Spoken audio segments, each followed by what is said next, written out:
Ellos ven la presentación, porque acá ya me bloquea. Sí, profe, sí veo.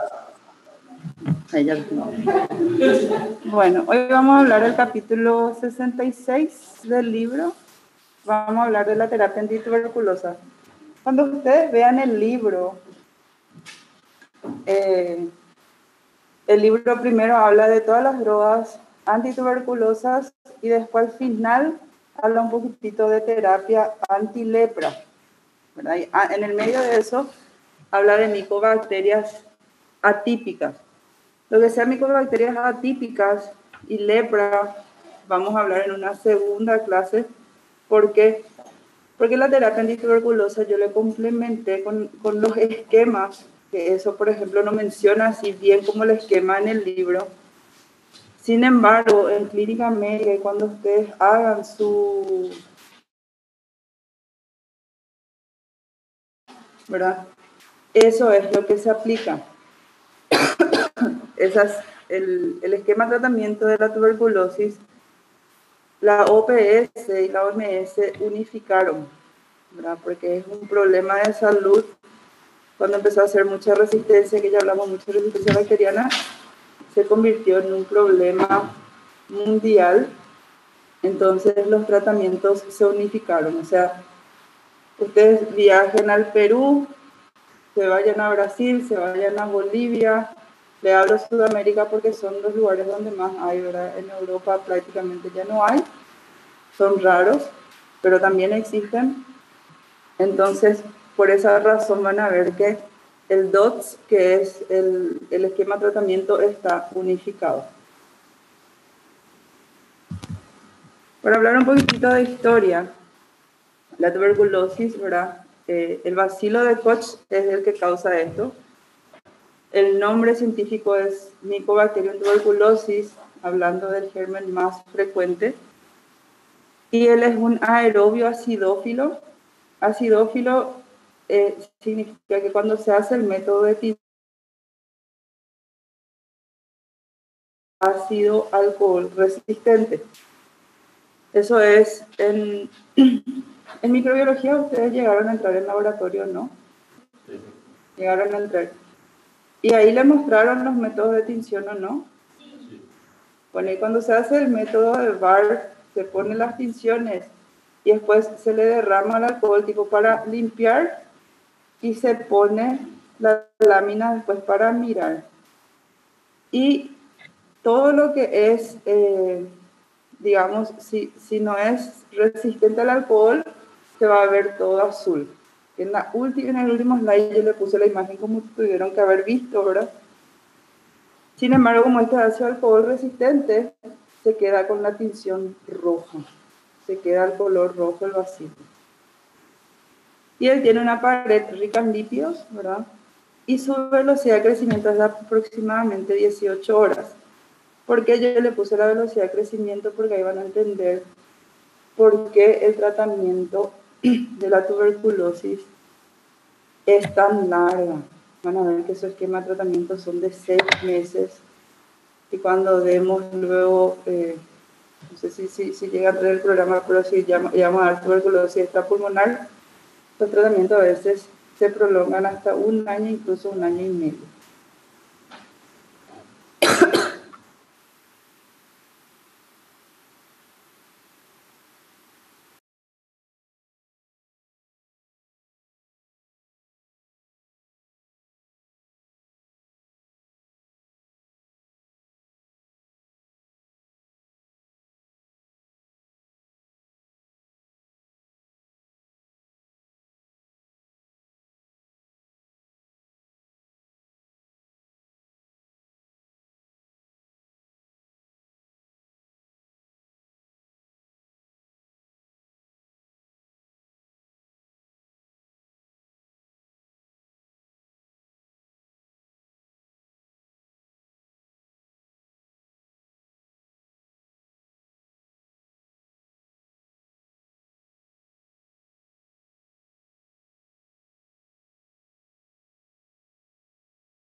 Bueno, y estamos hablando de la leche vacuna, ¿verdad? Que con ese mecanismo de pasteurización que se hace en las leches, por eso te van a ver que todo en el cartón tienen que decir leche pasteurizada o tienen las cifras de UHT, que es el tratamiento que se les da. Con eso también se eliminó otra fuente de contagio de esta micobacteria.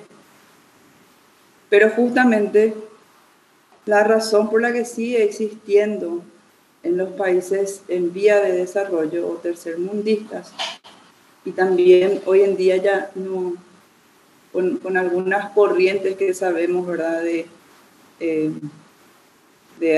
tipo de alimentación. Por ejemplo, hay gente que defiende el tipo de ser todo natural, de no hacer uso de químicos y muchas otras cosas. Hay muchas culturas que todavía nace eso de tomar la leche recién ordeñada. Sí.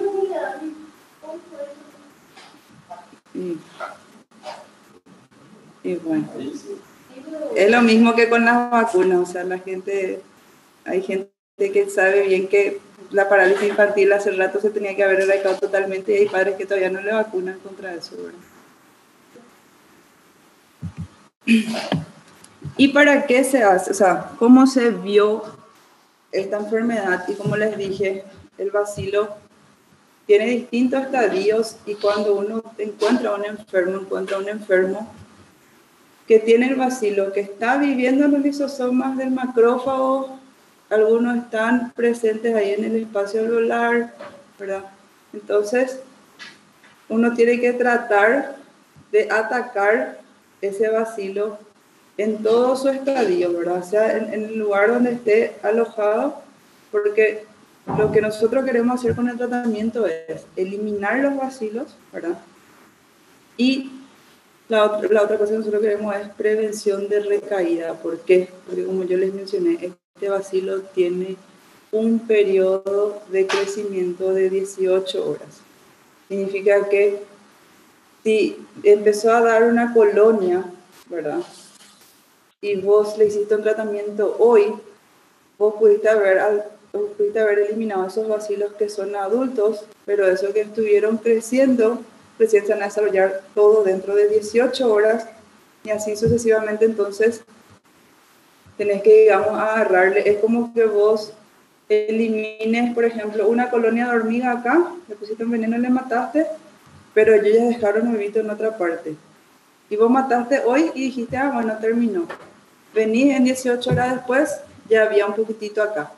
Ese poquitito que ya empezó a crecer, ya dejó otro poquitito. Entonces, esa es la razón por la que el tratamiento también tiene que abarcar el tiempo para evitar recaídas. Significa que el tratamiento tiene que ser lo suficientemente agresivo y prolongado para eliminar todos los estadios de bacilos que están en crecimiento, están en replicación, están en fase estacionaria. Y el otro objetivo es impedir que las personas que tienen contacto con el enfermo se enfermen también. En muchos casos, que nosotros vamos a ver, sobre todo cuando se sabe que hay resistencia, porque eso se hace también ya la prueba hoy, cuando se sospecha de una cepa resistente, se diagnostica una persona que tenga ese tipo de bacilo. Por ejemplo, se hace aislamiento del enfermo y se empieza a hacer el estudio en todos los familiares que conviven con ese enfermo, ¿sí? Porque, como les dije, el periodo de crecimiento es muy largo. Entonces, eso hace que, supongamos que el papá de uno de ustedes se le diagnostica hoy tuberculosis y se les hace el interrogatorio a ustedes y no tienen ningún síntoma, pero igual se le tiene que hacer el estudio de esputo seriado, ¿verdad? Se hace VAR en esputo, que es recolectar por 3 días muestras, ¿verdad? De esputo, no es de saliva, sino que uno tiene que hacer una estimulación para sacar el catarro. Eso se junta en un frasquito y eso se hace el estudio por 3 días seguidos. También se puede usar el tratamiento como una quimioterapia preventiva para evitar que se propague. Y como les dije, el tratamiento generalmente mínimo es más de 6 meses y sí o sí se tienen que asociar 2 o más fármacos. Nosotros vamos a ver que las terapias de hoy luego son 4 fármacos asociados de entrada en la primera opción. Cuando el tratamiento nosotros hacemos, la mayoría de los fármacos, que algunos de ellos ustedes ya dieron en su grupo, ¿verdad? Como por ejemplo aminoglucósidos ya dieron, ¿verdad? Aminoglucósidos. Entonces ellos actúan cuando están en fase de división. La mayoría de los antibióticos, si recuerdan, ¿verdad? Tanto los beta-lactámicos, los aminoglucósidos, la mayoría actúa cuando se está dividiendo, ¿verdad? Porque inhiben o que formen su pared, o que formen su ADN o su ARN o las proteínas. Entonces en ese mecanismo de cuando están en división, lo que es el momento, digamos, de matarle. Una forma medio, digamos, de memotecnia que nosotros teníamos, decíamos lo que es más fácil eliminarle al enemigo cuando son pequeños. Y el riesgo, para eliminar el riesgo de resistencia es que usamos, como les dije, esa asociación de fármacos. Y como les dije, la razón de hacer tratamiento prolongado es porque el bacilo necesita mucho tiempo para su multiplicación y tiene muchos periodos inactivos, que son esas 18 horas. Y la respuesta de la inmunidad es esencial para el control. Vamos a ver también el caso especial que es la tuberculosis en los pacientes que tienen VIH o inmunosupresión, porque en ellos, por ejemplo, el tratamiento también se prolonga. Es lo mismo que yo les había mencionado con la pseudomonas. Si nosotros damos un tratamiento antibiótico, el tratamiento antibiótico, como les dije en la primera clase de generalidades de enfermedades infecciosas, en este capítulo es el único que los fármacos fueron creados para tener actividad sobre la célula, sea bacteriana, sea un virus o sea un hongo, y que no tenga tanto efecto en nuestras células. ¿Qué pasa? Que, como nosotros vimos, hay algunos que les matan y algunos que simplemente les controlan. Y ahí tiene que actuar nuestro sistema inmunitario, tiene que empezar a actuar nuestros linfocitos, nuestros macrófagos, para hacer, digamos, el barrido de lo que ellos mataron. Si el sistema inmunitario no está respondiendo bien, entonces muchas veces el tratamiento se tiene que prolongar, porque ese es el momento en donde puede haber un fracaso de tratamiento. Y el tratamiento para la tuberculosis tiene unos medicamentos que son de primera línea, que significa que, salvo que nosotros sospechamos de que sean micobacterias atípicas, o que, por ejemplo, ya tenemos la resistencia de que es una cepa multidrogo resistente, se usan estos de entrada: la isoniazida, rifampicina, etambutol, piracinamida y la streptomicina. Le puse esto en un cuadrado porque estos 5 son los preferidos y los que primeritos van a encontrar en todos los esquemas. Sin embargo, por la existencia de la resistencia, se le metió ya en este grupo a la rifampicina y la rifabutina. ¿Estos son antibióticos que se usan separados o se usan asociados entre ellos? Se usan asociados entre ellos. Van a ver que después del sistema, el esquema se llama HZRE. H para la isoniazida, no sé por qué H, ¿verdad? La Z es la piracinamida, R rifampicina y E etambutol. Y en algunos casos, que les voy a mencionar, que el etambutol se prefiere no usar, como por ejemplo en los niños o cuando se sospecha que hay mucha resistencia, el etambutol se reemplaza por la streptomicina. Ese es el primer esquema a utilizarse. Y las drogas de segunda línea, es decir, cuando hay resistencia o cuando, por ejemplo, vamos a ver que se tiene que tratar también abandono de tratamiento o recaídas, se usan la micacina, La levo y moxifloxacina, ya dieron este grupo, ¿verdad? La canamicina, capromicina y estos 4 que también se introdujeron después de las resistencias, que son la tionamida, el PAS, la cicloserina y la gatifloxacina. La gatifloxacina vieron que está en el grupo de moxi y levo.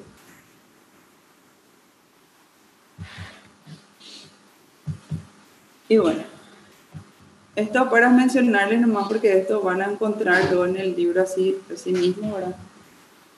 Que la multiplicación y la intensidad del bacilo está en función de la concentración de oxígeno. Les reitero esto, que el bacilo es aerobio, porque después les voy a mostrar la imagen y tiene una lógica de por qué se concentran ahí, ¿sí? Hay ciertas cosas que cuando nosotros estudiamos en medicina son demasiadas informaciones, entonces tenemos que empezar a buscar la lógica para recordarnos, porque la memoria, recuérdense que el sistema de archivado de la memoria es igualito al sistema que nosotros usamos para guardar algo. Se recuerda más fácilmente lo nuevo y va olvidando lo viejo. Y la única forma de aprender mejor es asociando a cosas lógicas, ¿sí? Y cuando en la cavidad pulmonar, ¿verdad?, la tensión de oxígeno, recuerden que ahí es alto y el medio es neutro y alcalino, o sea, el pH. Entonces esto le da al bacilo un medio óptimo para que él está feliz de la vida en el pulmón. Como les dije, lo primero que pasa cuando entran es que ellos son tragados por el macrófago y el macrófago le quita oxígeno y le mete en un medio más ácido. Eso no le mata, pero hace que él se quede en un estado estacionario. ¿Se acuerdan cómo había un nombre cuando pasaba eso? Cuando alguna bacteria era atrapada y se quedaba en un estado estacionario. Eso es formación de un inóculo. Entonces es como que vos la atrapás y le dejas a todita en un stand-by. Es más o menos como una cárcel. Entonces tenemos estos bacilos que están atrapados, están en una fase estacionaria, y los que están en el alvéolo están felices de la vida porque es como un spa para ellos. Esas son las condiciones óptimas para que ellos se multipliquen. Y están las lesiones gaseosas cerradas, que son las lesiones que nosotros vamos a ver, que se produce por destrucción del bacilo y de la acción de los macrófagos, porque algunos macrófagos le atrapan al bacilo y después, como quedan viviendo en sus lisosomas, recuérdense que nuestros macrófagos tienen una vida media también y llega un momento donde ellos se destruyen y liberan de vuelta, ¿verdad?, esos lisosomas con los bacilos dentro. Y así es como se van formando las lesiones gaseosas. Y ahí es un intermedio. Hay algunos que quedan, digamos, contenidos en el lisosoma con ese medio ácido y sin aire y se quedan en fase estacionaria. Y hay algunos que quedan liberados tras esa destrucción y empiezan a multiplicarse otra vez.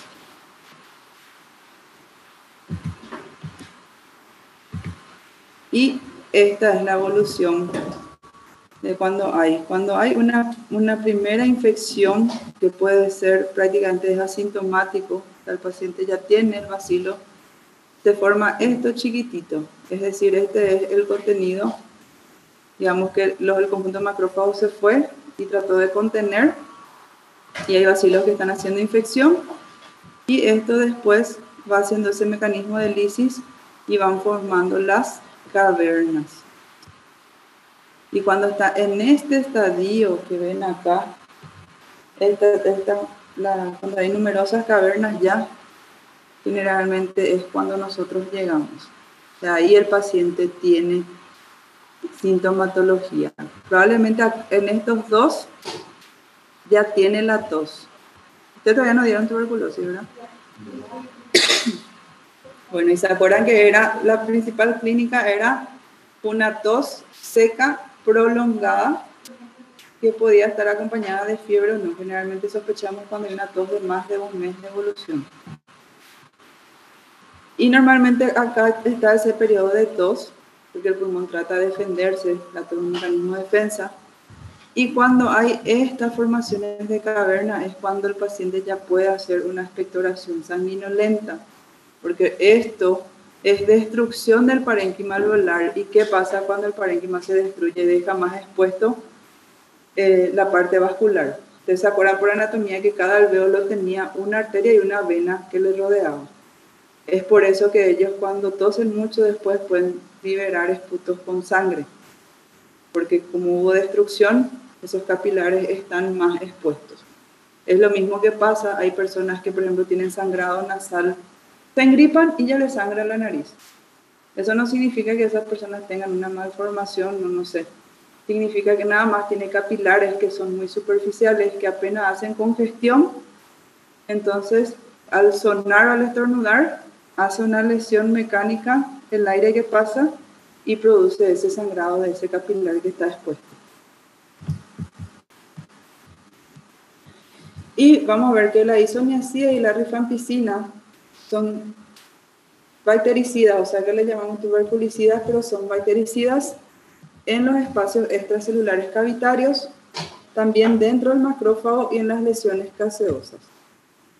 Mientras que la rifampicina y la piracinamida actúan sobre los bacilos que están replicando de forma lenta o intermitente dentro del macrófago o dentro de las lesiones caseosas. Y la streptomicina es bactericida de los que se están dividiendo, o sea, los que están dentro del spa, dentro del alveolo. Y el etambutol, ¿por qué se le suma? Porque el etambutol, si bien no tiene una acción bactericida, él no les va a matar, sino es más bien un bacteriostático, él lo que hace es retrasa la aparición de la resistencia en este esquema. Entonces, como ustedes ven, acá están los 4 que nosotros vamos a usar: isoniazida, rifampicina, piracinamida y la streptomicina o el etambutol. Y los 4 actúan en partes diferentes, o sea, en los distintos estadios de los bacilos. Y vamos a hablar un poquitito de cada uno de ellos. Hoy, yo como les dije, hoy yo les voy a hablar solamente de lo que vamos a usar en el esquema primario, ¿sí? Para que ustedes fijen, y los que se usan en los esquemas atípicos, y eso vamos a hablar después. Es el mejor antibacteriano dentro de este esquema porque es muy eficaz frente al Mycobacterium tuberculosis. Vimos que le mata hasta en su estado estacionario dentro de los macrófagos. Él hace la doble acción de ser bactericida y bacteriostático. Si está en fase de crecimiento el bacilo, le mata. Pero si está en fase estacionaria, le hace una acción de atraparle, la acción bacteriostática, ¿sí? Su mecanismo de acción inhibe la acción de los ácidos micólicos, ¿verdad? Esa es una acción sobre la pared. Sobre su farmacocinética, acá todos los medicamentos de la primera línea se dan por vía oral. Tiene una biodisponibilidad de 90%, o sea, una buena biodisponibilidad. En algunos casos críticos se puede dar por vía parenteral, pero todos los esquemas que primero se prueban son por vía oral, salvo que el paciente, no sé, esté en un... No tenemos muchas meningitis tuberculosa, pero en esos casos sí se usa por vía parenteral. Esto le comento nomás, ahora que me vino. Nosotros tuvimos un paciente que entró cuando yo era residente de primer año de medicina interna, que entró por una convulsión. Él era albañil de profesión, ¿verdad? Era un paciente que tuvo una historia de que él se fue a vivir 3 años a Argentina, estaba volviendo recién a Paraguay. Él estaba viviendo solo, tenía una historia de ser etilista. Y sus vecinos lo encontraron en la casa convulsionando, ¿verdad? O sea, se percataron que hacía 2 días que él no salía y se fueron a ver qué pasaba, ¿verdad? Y le encontraron convulsionando, que ellos pensaban que era, encontraron obviamente consumo de alcohol, pensaban que era por eso se le llevó. se le hizo al paciente todo el primer auxilio que se hace en una convulsión, se paró la crisis convulsiva y al hacer el rastreo, por ejemplo, nosotros, porque se hacen los dosajes cuando llega un paciente así, se recolecta muestra de orina, se hace muestra de sangre para determinar si hay un nivel de alcoholemia que le lleva a un estado comatoso. Y nunca me voy a olvidar de este caso porque cuando llega un paciente así convulsionando y para la convulsión, lo primero que nosotros hacemos es revisar las pupilas, porque las pupilas te dan la idea de si hay alguna lesión a nivel cerebral que vos tengas que investigar o no. Y él tenía una anisocoria impresionante, o sea, una de sus pupilas estaba así y el otro estaba así. Le hicimos una tomografía y él tenía una leve dilatación de las cavidades ventriculares, ¿verdad? Así como una hidrocefalia leve. Le pedimos todos sus análisis y todos sus análisis vinieron normal con una ligera elevación de su GOT y su GPT. Su tomografía salió, fuera de eso salió normal, no había sangrado, no había nada. Y el paciente no se despertaba, o sea, él después de su convulsión se quedó en un estado comatoso, su Glasgow era 7, un paciente que le tuvimos que intubar. Se va a la terapia, se empiezan a hacer los estudios y lo peor de todo era que ningún familiar respondía por él, o sea, nosotros, salvo ese dato de los vecinos de que él volvió hacía 2 años, de que él era atilista y vivía solo, no teníamos ningún dato. En su tercer día de internación él hace un pico febril, que nosotros no sabíamos si nosotros introducimos. Viste que cuando se hace la intubación, uno puede hacer una introducción de gérmenes, causar una neumonía intrahospitalaria. Ya era justito 72 horas que el periodo donde se empieza a manifestar. Se le cubrió igual con antibióticos. Y en el cuarto día él hace una convulsión y fallece. Y como se metió un pedido, porque se te queda la duda de decir qué es lo que él tenía, ¿verdad? Porque somos médicos y la mayor característica que tenemos generalmente es que somos curiosos.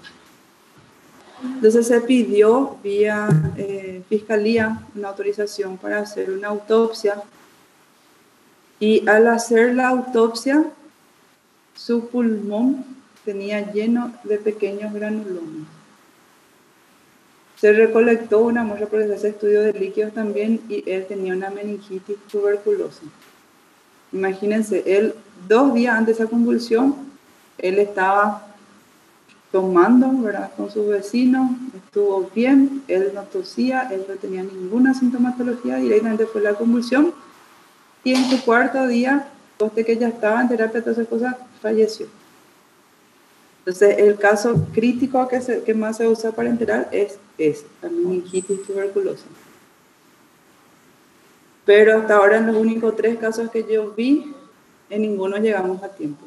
O sea, los 3 pacientes fallecieron que tuvieron meningitis tuberculosa. ¿Cómo? No, o sea, por lo menos nosotros ya no tuvimos informe de eso, solo tuvimos hasta el resultado de la autopsia. Pero fiscalía, o sea, cuando hay un paciente así, eso se notifica a la fiscalía, ¿verdad? Cuando ustedes sean internos, para manejo también de ustedes, cuando hay un paciente abandonado, eso se tiene que comunicar a la fiscalía de la zona y ellos se tienen que encargar de buscar.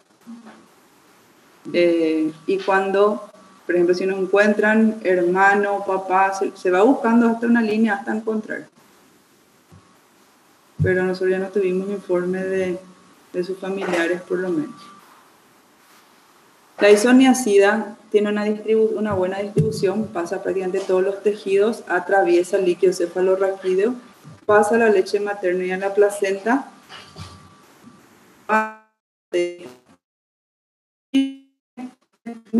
hepático, se une con el movimiento de asimilador. No sé si para ustedes de asimiladores rápidos y lentos. Bueno, un mecanismo de metabolismo hepático que hay personas que tienen una presencia enzimática que son llamados los acetilados.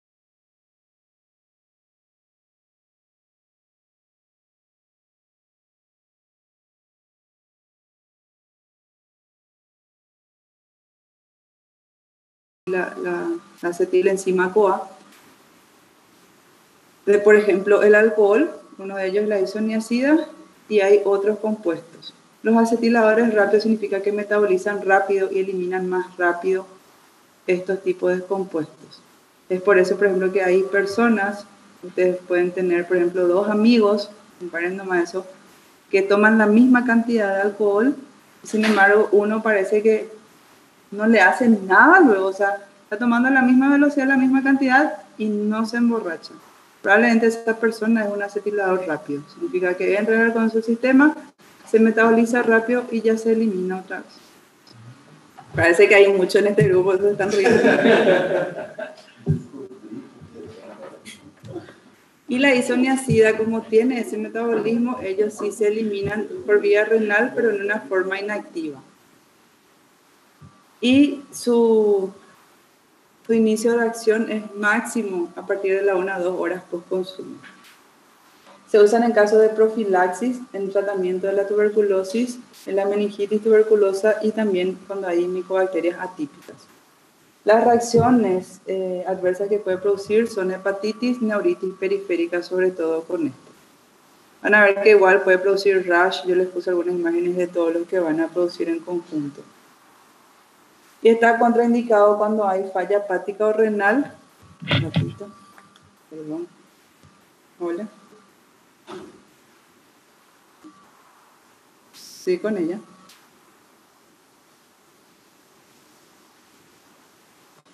Yo estoy en clase. ¿Será que me pueden llamar después del mediodía?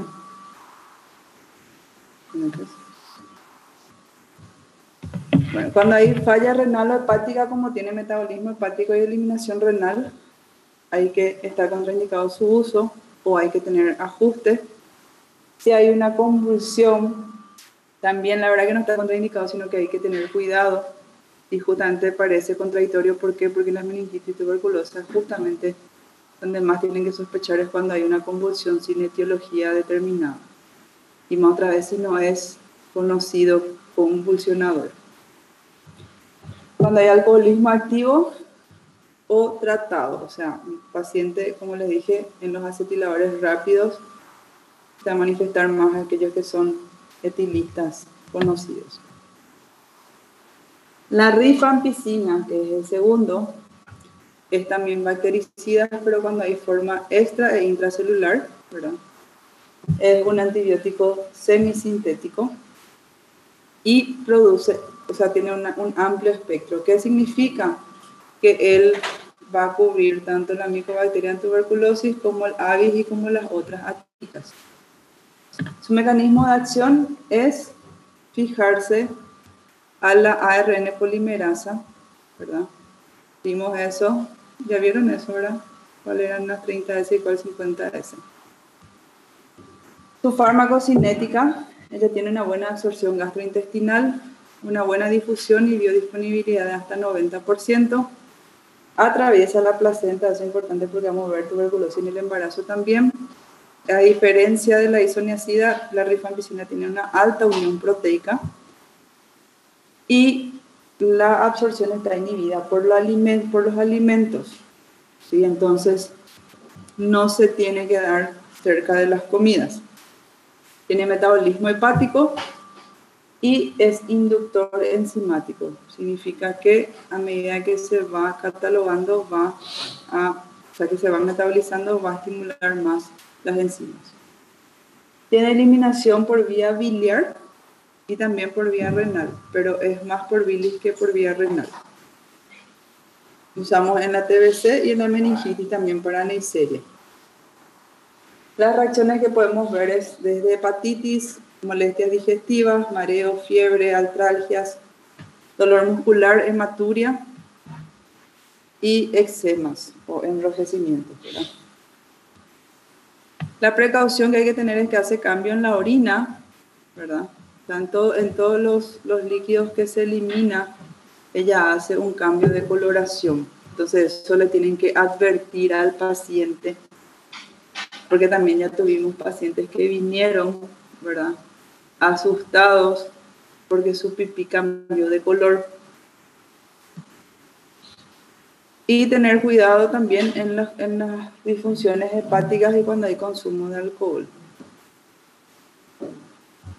Es muy simpático porque esto, yo me acuerdo cuando estudié, casi todas las drogas te dicen cuidado cuando hay consumo de alcoholismo. Me parece mentira porque la mayoría de los pacientes que nosotros vemos con tuberculosis son alcohólicos. Cuando ustedes se vayan al regional,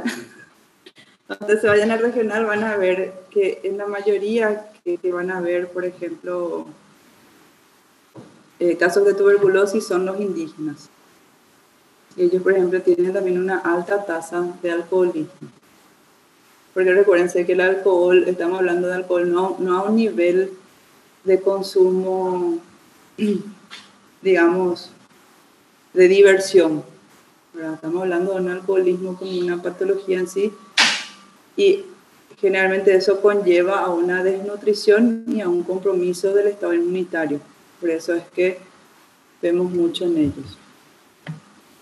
El etambutol, como le dije, es el único en este grupo que es bacteriostático, que no es bactericida, y actúa con la micobacteria cuando está en fase de crecimiento, no tiene acción sobre el estacionario. Su mecanismo de acción es inhibir a la síntesis de ARN. Su farmacocinética se consume por vía oral con amplia distribución, no llega al líquido cefalorraquídeo, alta biodisponibilidad y baja unión proteica.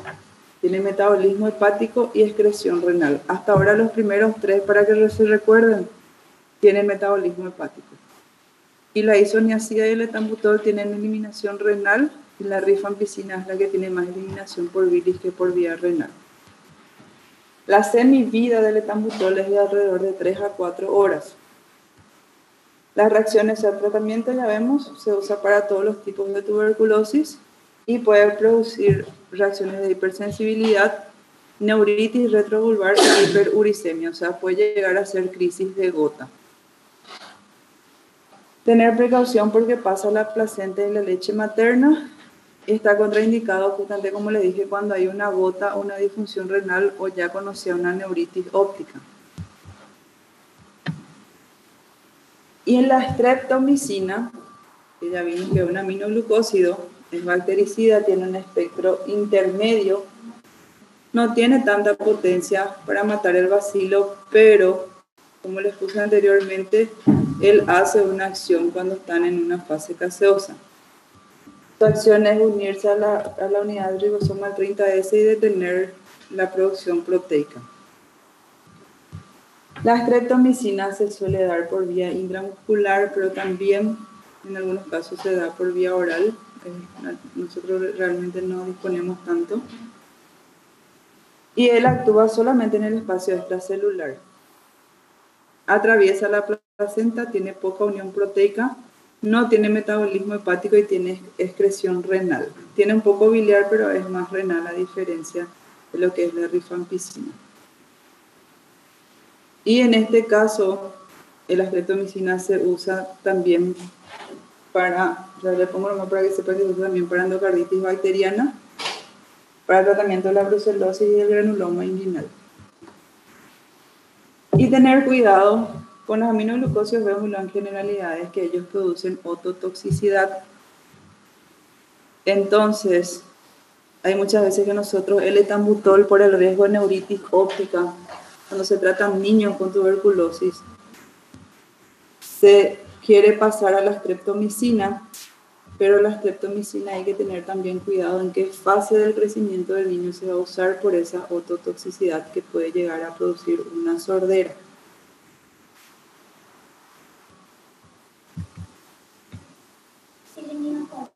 ¿Cómo? Tiene eliminación renal y biliar. La piracinamida sí es un bactericida. En medio ácido tiene acción sobre los bacilos, ¿verdad? O sea, tiene acción dentro de lo que están en macrófagos. Se desconoce todavía su mecanismo de acción con exactitud. Se toma por vía oral entra al líquido cefalorraquídeo igual que la isoniazida y tiene una vida media de 10 a 12 horas. Poca unión proteica, eliminación renal y una semivida de 10 a 16 horas. Este también es hepatotóxico y es hiperuricemiante. O sea, hay que tener cuidado con la piracinamida y con el etambutol en los pacientes que tienen gota.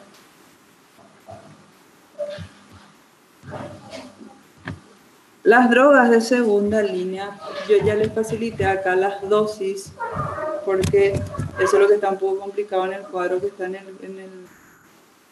pasa que en el cuadro que está en el floreo ustedes van a ver una dosis y al lado tiene un número que dice 2000. Ese numerito que está en el cuadro al lado es la dosis máxima que se puede usar nomás, ¿sí? Pero a estos slides yo les voy a pasar, o sea, yo les paso a hablar ahí, les paso el grupo. Y bueno, y ahora llegamos a la parte divertida.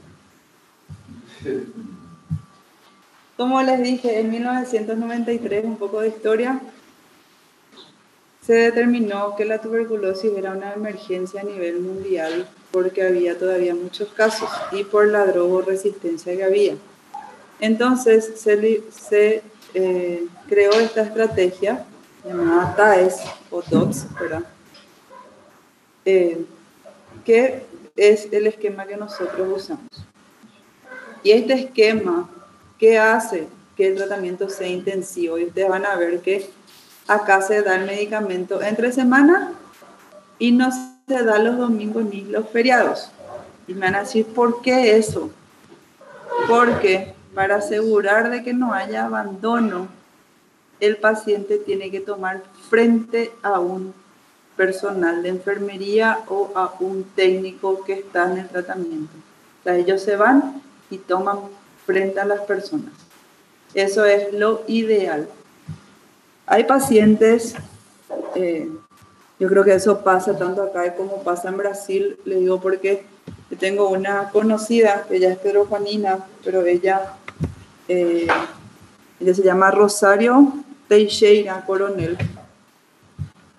Ella salió premiada con una beca para hacer, por ejemplo, un curso ella es neumóloga y ella se fue 2 años a Europa por un trabajo que ella hizo con la tuberculosis, porque como les digo, para Europa y para Estados Unidos, todo lo que es relacionado a Mycobacterium es como una rareza porque ellos casi ya no tienen. ¿Y qué es lo otro? Aunque ustedes no crean, el tratar este tipo de enfermedades para ellos es muy complicado porque ellos no ven mucho. Es por eso que ustedes van a ver que muchos médicos sudamericanos, cuando se van a los Estados Unidos o se van a Europa, sobresalen rápidamente porque ellos no tienen mucha experiencia con algunos tipos de manejo que nosotros tenemos. Hablando mal y rápido, ellos no tienen pacientes tan hechos pelotas como nosotros vemos acá. Y ella hizo un trabajo justamente con colonias indígenas, es decir, por 2 años ella se fue a distintas colonias, hizo recolección de esputo seriado, inclusive en aquellos pacientes que no eran sintomáticos, y empezó a introducir un tratamiento temprano a aquellos que daban positivo. Y se vio que durante el tiempo que ella hizo su trabajo, disminuyó la tasa de contagio de la tuberculosis, ¿verdad? Sí, eso, por ejemplo, es lo que se está tratando de promover con el programa de prevención de la tuberculosis y con la creación de lo que son las unidades de salud familiar, ¿verdad? Las USF. Pero tenemos todavía una barrera, y te digo una barrera tanto acá en Paraguay como en Brasil, porque si ustedes llegaron a trabajar alguna vez con las colonias indígenas, ellos tienen una cultura muy cerrada. O sea, ellos, salvo que estén muy mal, ellos no se van a consultar. Y ellos no aceptan muchas veces, o sea, ellos, por ejemplo, relacionan la enfermedad o algunos síntomas con cosas sobrenaturales, como maldiciones o como cosas así. Por darle un ejemplo de eso, hubo una indígena que dio a luz a gemelos ¿verdad? Eso también pasó en la época que yo era interna. Y como eran gemelos y la mamá no estaba muy bien nutrida, nacieron prematuros y no tenían mucha expectativa de vida. Y cuando le informamos al papá, el papá nos dijo en guaraní que él sabía lo de eso porque ellos eran, dijo un término en guaraní, no me acuerdo, pero la traducción es que ellos eran hijos del mal, por eso vinieron dos. Entonces ellos tienen una costumbre que ellos cuando ellos tienen dos hijos, tienen que elegir uno para matarle a Sí, uno nomás tiene que vivir, entonces ellos dicen que es porque uno de ellos es del mal, entonces uno nomás. Pero, en fin. Y como les dije, entonces, esto se trata de dar controlado, pero acá en Paraguay y en Brasil, por estas cosas, como dijimos, ellos son una población muy vulnerable, ellos no se van a ir todos los días al centro a tomar, y en esos casos, por ejemplo, sí, se le libera, pero generalmente se le libera semanal o quincenalmente la cantidad de drogas. ¿Sí? Y ellos tienen que ir y tomar durante 2 a 3 meses de esa forma. Y cuando generalmente toman los 2 o 3 meses, ahí se hace el control del esputo para ver si negativizaron o no. Pero el tratamiento, esa es la primera fase intensiva. Y la segunda fase sí, ya se le libera, o sea, ellos llevan su medicamento, tienen anotado la cantidad para cuánto tienen que venir y generalmente eso se continúa por 4 a 6 meses. ¿Sí? Ese se llama el efecto esterilizador, que es para evitar las recaídas. O sea, 2 a 3 meses tiene que ser controlado, intensivo, tienen que venir a tomar frente a alguien y después tienen que completar 4 a 6 meses tomando en su casa. Esto es un poquitito de las reacciones de cada uno, que les voy a mostrar con fotos. Esta es la ictericia que pueden ver en un paciente. Recuérdense que vamos a usar drogas, que de ellas 3 son hepatotóxicas. Entonces, uno de los síntomas que hay que tener cuidado es de presentar ictericia o no. Por eso también vamos a ver que se hace control del perfil hepático en estos pacientes.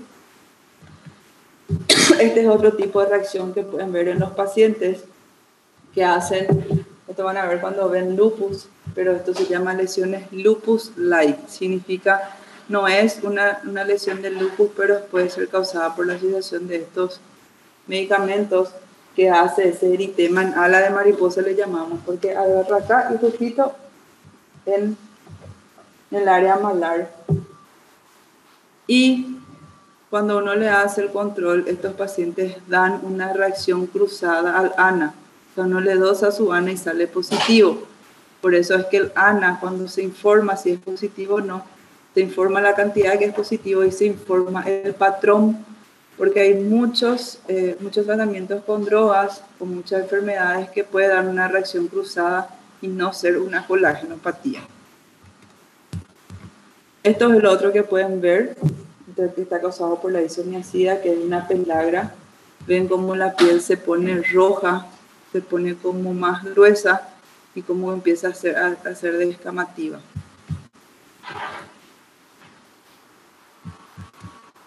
Y este es el primer esquema, que como les dije, ¿verdad? Ese 2-HRZE significa 2 meses de isoniazida, rifampicina, piracinamida y etambutol.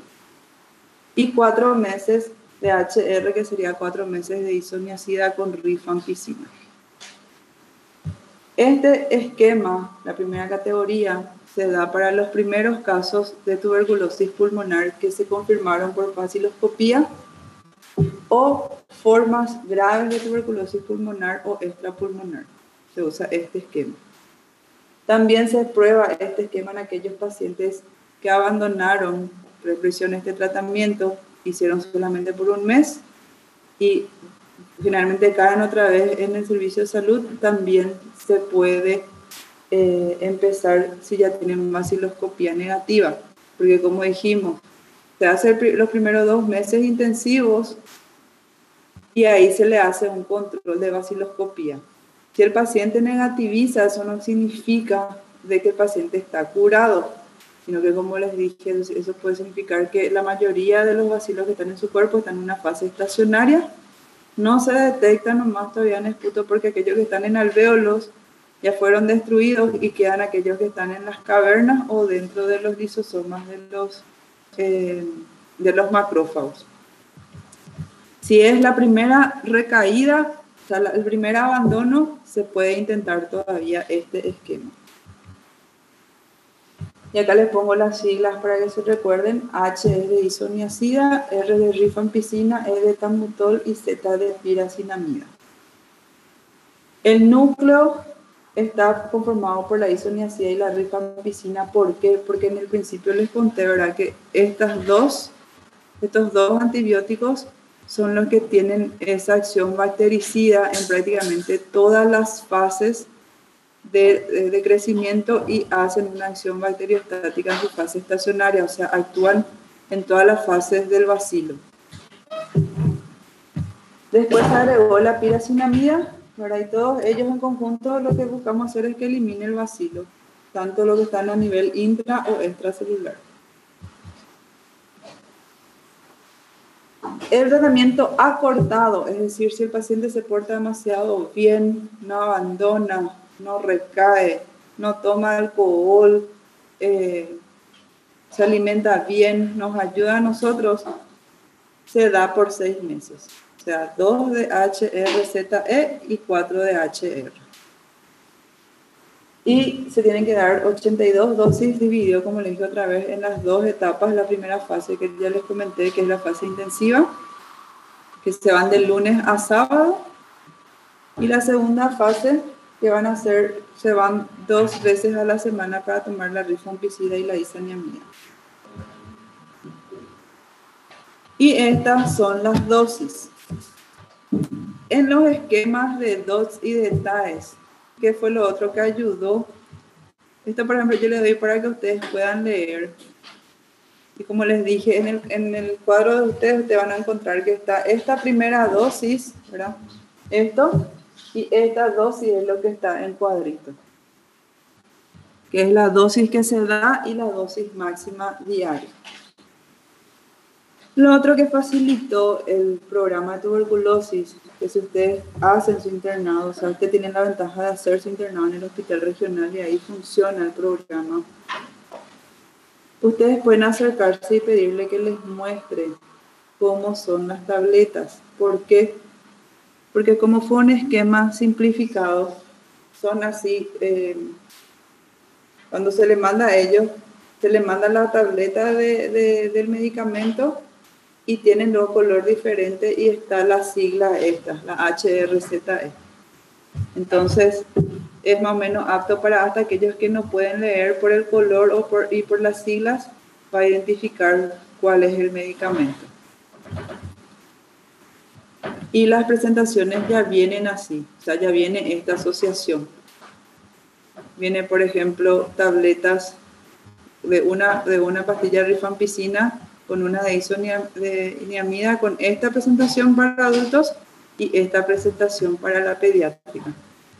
Y uno dice, pero si la dosificación, yo cuando me fijé, pero la dosificación decía en el libro miligramos kilopeso por día. Pero realmente eso se da solamente en los pacientes que son muy desnutridos o en los niños pequeños, y en ellos sí se le pesa para ver si se tiene que partir o no la dosis. Y esta es la primera presentación que se da de 1 a 2 meses, que como les dije, normalmente se tienen que ir y tomar frente al técnico que le está dando. Y esta, que de 3.º al 6.º mes, que se van a tomar 2 veces a la semana, ¿verdad? O llevan su tableta. Cuando demos lepra, es muy similar también lo que se hacía el tratamiento.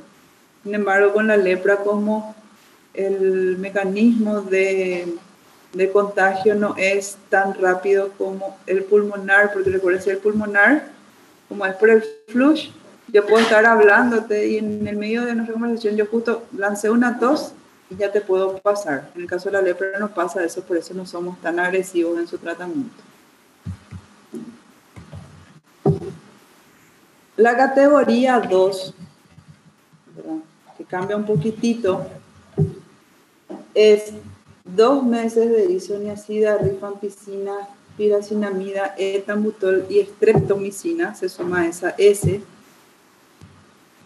siguiendo por 1 mes de isoniazida, rifampicina, piracinamida y etambutol, y 5 meses de isoniazida, rifampicina y etambutol. ¿Qué le llama la atención acá? Primero, que se sumó la streptomicina en los primeros 2 meses y que en toditos están la E, ¿sí? ¿Cuándo se usa este esquema? Cuando el paciente tuvo recaída, presentó fracaso del tratamiento o vino reingreso, ¿verdad? Por haber abandonado más de una vez. En el otro solamente una vez tenía que ser vaciloscopía negativa. Que yo les dije en una de las diapositivas primeritas que por qué se metió el etambutol. Porque tenía capacidad de detectar. Y lo que hacía era retrasar la aparición de resistencia. Entonces, ¿qué pasa? En este tipo de categoría, recuérdense, entran aquellos pacientes que hicieron de forma, cuando nosotros vimos farmacocinética, ¿se acuerdan aquel gráfico cuando hacían un tratamiento irregular y bajaba toda la concentración, después empezaban y tenían que tardar otra vez para llegar al estado estacionario?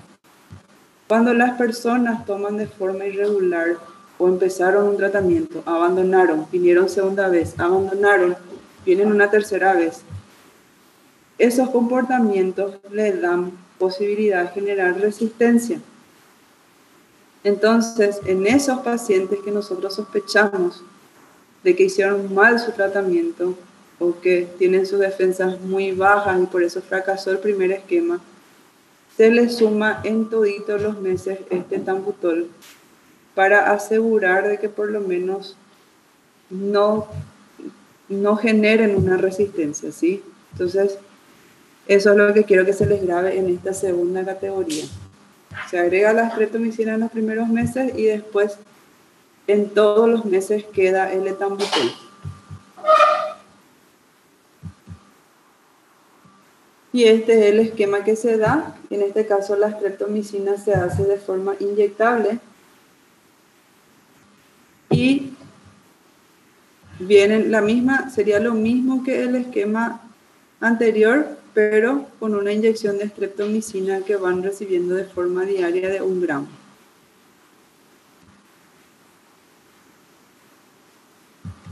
Y en estos pacientes, esto me olvidé comentarles, pero eso es para manejo clínico de ustedes. Cuando ustedes van a empezar esta segunda categoría, ustedes, le doy este consejo porque uno nunca sabe dónde van a terminar sus alumnos, ¿verdad? Y puede ser que a ustedes les toque ir a trabajar en una unidad de salud familiar y les queda a cargo de este esquema.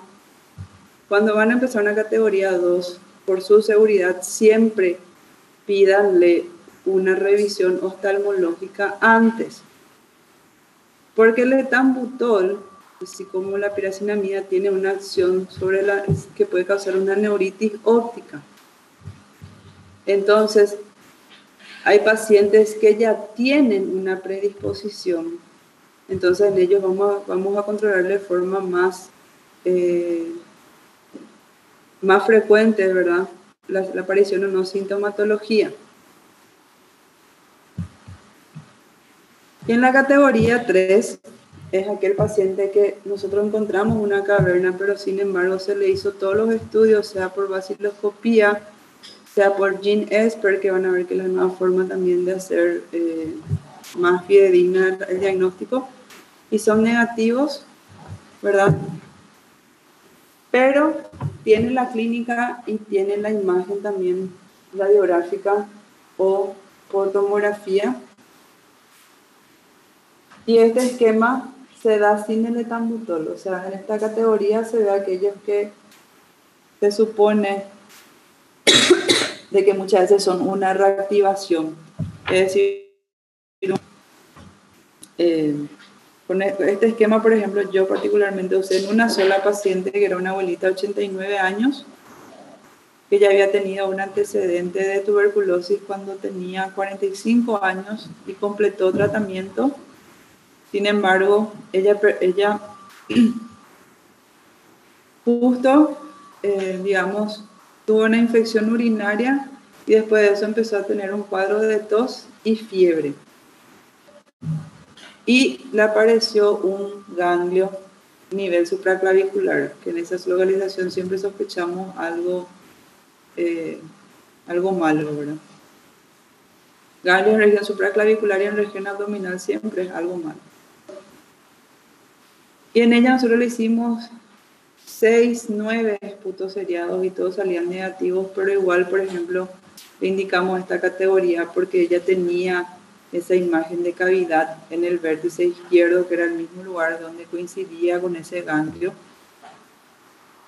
Y vos sabés que después de que le hicimos su esquema, a los 3 meses, cuando terminamos su isoniazida, rifampicina y piracinamida, le empezamos haciendo esquema, a los 3 meses desapareció ese ganglio. Ese ganglio tampoco no podíamos biopsiar porque, no, por más que parece una zona muy fácil de biopsiar, no es fácil de supraclavicular.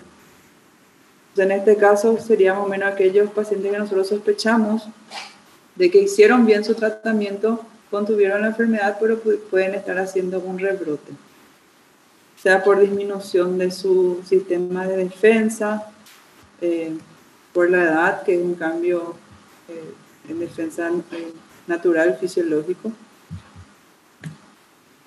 Y es el mismo esquema, ¿verdad? Si ustedes se dan cuenta, siempre 300 de rifampicina y 150 de isoniazida, más 500 miligramos de piracinamida. Y acá la diferencia es que no se va asociado el etambutol.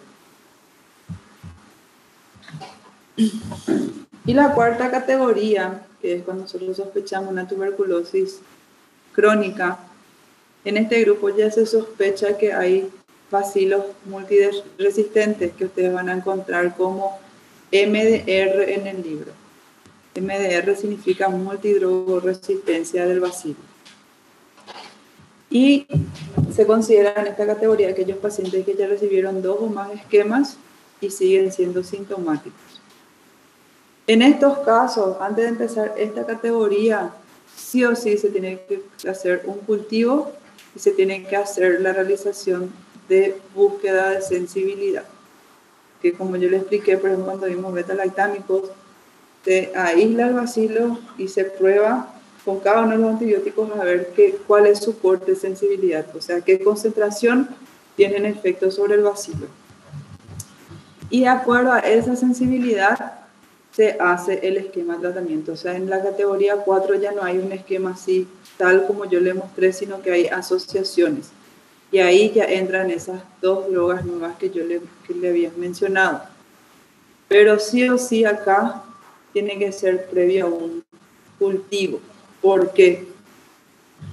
Porque cuando recién se empezaron a meter esas otras 2 drogas, se decía nomás, este ya es un multidrogoresistencia y no hacían en el cultivo. Y se hacían asociaciones y esas asociaciones muchas veces resultaban más hepatotóxicos para el paciente que el tratamiento. Y como no se hicieron la prueba de sensibilidad y no se sabía qué dosis tenían que dar y todo eso, le dieron oportunidad a surgir bacilos que eran, ¿cómo era el nombre? XDR se llama, significa que no son solamente multidrogorresistentes, sino que son extra resistentes, significa que ya no hay actividad bacilar en contra de ellos. O sea, ya ningún medicamento le va a matar, sino solamente va a hacer acción bacteriostática. ¿Y cómo le controlamos al paciente? Se le hace análisis de esputo cada 2 meses. Se pide baciloscopía cada 2 meses. ¿Cuándo se pide este test de sensibilidad? Cuando el paciente, por ejemplo, termina esas 2 fases y sigue teniendo baciloscopía positiva, ya le piden. Porque se supone que en esas primeras 2 fases que nosotros hacemos en la categoría 1, 4 medicamentos, en el otro 5, se tiene que negativizar y el resto es para evitar recaída. Y cuando se termina el tratamiento, también se considera que ellos tienen que seguir viniendo por lo menos por 3 meses y se le pide cuando termina todo su tratamiento, se le pide una baciloscopía por lo menos cada 15 días, ¿sí? Si el paciente permanece por lo menos 3 meses después de terminar su tratamiento asintomático, se puede considerar como una curación, ¿sí? Y algunos casos especiales es, por ejemplo, durante el embarazo. En el embarazo se usa el mismo esquema, el único que está contraindicado es la streptomicina. ¿Por qué? Porque es un aminoglucósido. Recuérdense que como aminoglucósido tiene unión a ciertas proteínas y lo que hace es producir la ototoxicidad. Los bebés, antes, por ejemplo, de conocer este efecto, sí se daba a las embarazadas y que se vio que toditos sus bebés nacieron con sordera. Entonces, por eso se retiró la streptomicina del esquema de tratamiento para embarazadas. Por ejemplo, cuando nacen los bebés, porque muchas veces se puede detectar justito al término del embarazo, y si, por ejemplo, pongamos que se detectó en las 38 semanas y se empieza justo 2 semanas de tratamiento y después ya nace el bebé, en ese caso, por ejemplo, el lactante también tiene que ser tratado, se le hace una quimioprofilaxis para evitar que desarrolle la tuberculosis en sí, y se le da a tomar isoniazida y se le hace la BCG. ¿Cómo? Sí, se le puede dar igual la lactancia, pero con los cuidados que atraviesan la leche. Pero ¿se acuerdan ustedes que cuando se daba, como les mencioné en las generalidades, generalmente se hace una dosificación para ver cuánto atraviesa? En el caso, por ejemplo, de las mamás, si el esquema, por ejemplo, está muy avanzado, ellas pueden amamantar igual. En el caso, por ejemplo, que es muy nuevo, así como yo le dije que empezaron a las 38 semanas, muchas veces sí se recomienda no dar la lactancia, ¿verdad? Por el riesgo de hepatotoxicidad para el lactante. Pero se puede hacer lo que se llama una reintroducción a la lactancia post término del tratamiento. Lastimosamente nomás eso no está tan, acá en Paraguay por lo menos no se estimula tanto. En Argentina, por ejemplo, yo sé que sí se estimula, que es la relactancia, o sea, le suspenden durante los primeros 4 a 5 meses y después se le hace una reintroducción. Pero en general, salvo que, digamos, sea una categoría 2 con la categoría 1, nosotros hasta ahora siempre la mamá siguió dando de mamar.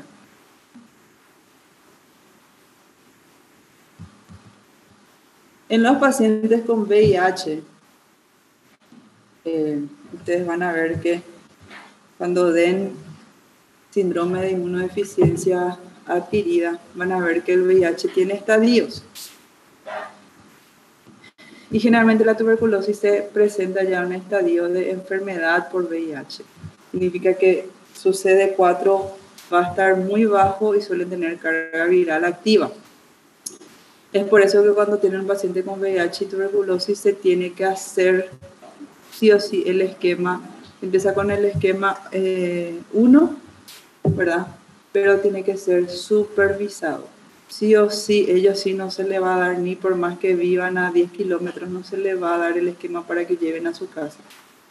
Y con ellos se evita usar streptomicina, porque ellos van a tener, generalmente cuando tienen su esquema antirretroviral y hacen muchas reacciones tóxicas la asociación de ese esquema con la streptomicina.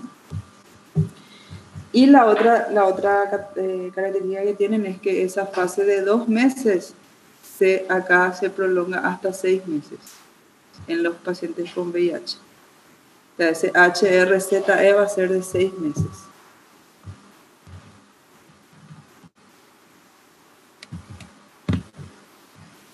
Y los contactos. ¿Qué son los contactos? Son las personas que viven o que hacen el cuidado de los pacientes que dieron positivo para tuberculosis. Entonces ellos tienen que hacer 3 muestras de VAR seriado, por más que estén Generalmente nosotros en los sintomáticos se hace tres muestras, pero ahora mismo nosotros sugerimos hacer en los asintomáticos por lo menos una serie de 3 muestras de esputo seriano.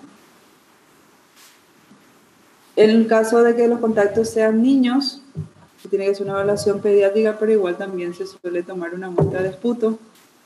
Y si no hay datos, por ejemplo, de que sea positivo, igual se hace una quimioprofilaxis con la isoniazida, una dosis de 5 miligramos kilopeso.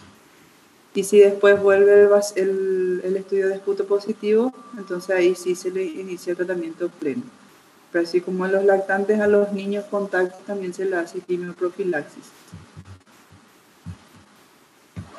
La provisión de medicamentos, como les dije, desde que está el programa TAES, se da de forma gratuita y se tiene que proveer en todos los hospitales que son dependencia acá en el Paraguay del Ministerio de Salud Pública. Y se tiene que llevar un registro de eso, ¿sí? Tienen una hoja que ellos tienen que completar, porque eso se manda a la OPS, es el proveedor de estos medicamentos. Y esto yo hice un tratamiento cuando di epidemio en la facultad, teníamos que hacer un tratamiento, un estudio, un trabajo que nos habilitaba para pasar esa materia. Yo me acuerdo que quería hacer sobre tuberculosis y desistí cuando me fui a ver estas planillas.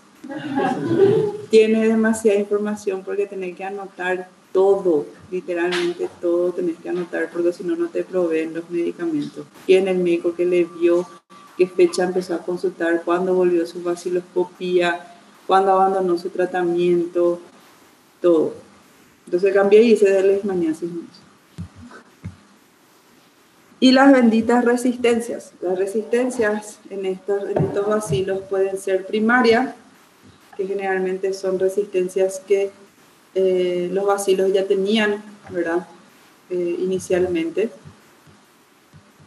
Y generalmente esto se dio cuando se empezaba a hacer monoterapia, ¿verdad? Antes se daba un solo medicamento, no se daba esa asociación y ahí empezaron a hacer esta resistencia. La resistencia adquirida sí ya es una resistencia cuando ya se dan los esquemas y el paciente no hace bien su tratamiento y le da oportunidad al bacilo a desarrollar esta resistencia. Las resistencias están muy variadas del área geográfica. Se estima que es menos de un 10%. Acá en Paraguay la resistencia está reportada en 2,1%.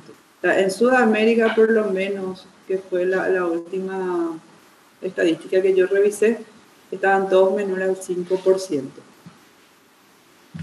Las cepas multiresistentes, como yo les dije, tienen más de un cambio genético, ¿verdad? Y resisten a más de unos medicamentos usados en este esquema.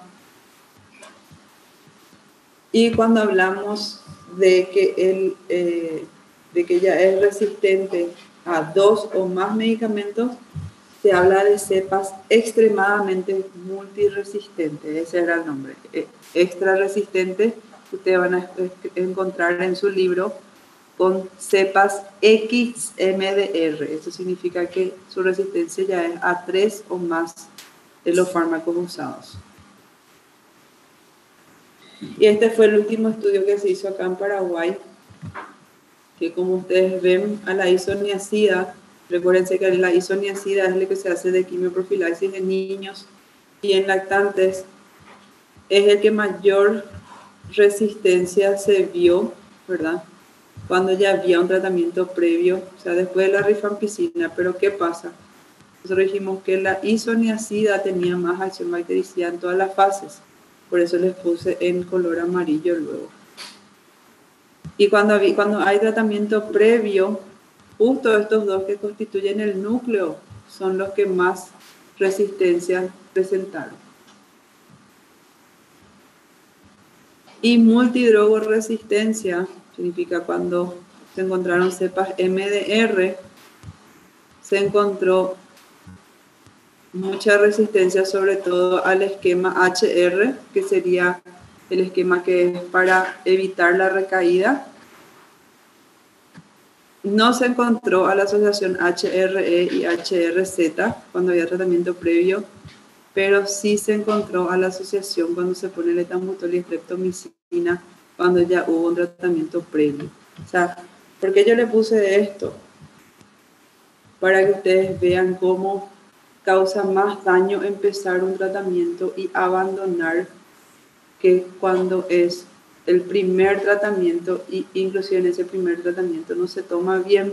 Entonces, si ustedes tienen un paciente que se está yendo y falló los primeros 2 meses, o sea, se iba, después no se iba y después se iba, tienen que buscar la forma de alentarle a que siga su tratamiento. Por más que se va a prolongar más, porque eso suele pasar cuando hacen mal su tratamiento, se le da los 2 primeros meses y después en los últimos 4 meses se suele prolongar a 6 u 8 meses si tomó de forma irregular. Pero es mejor que el paciente haga eso a que tome mal esos primeros 2 meses y después deje de irse. Porque ahí se vio mayor resistencia y más resistencia, más asociación de antibióticos. ¿Alguna pregunta?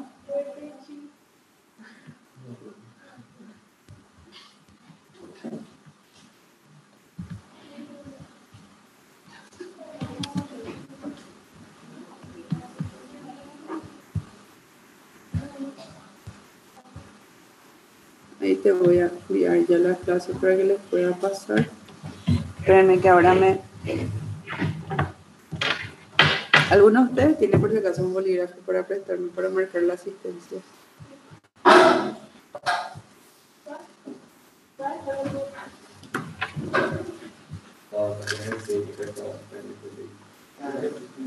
No,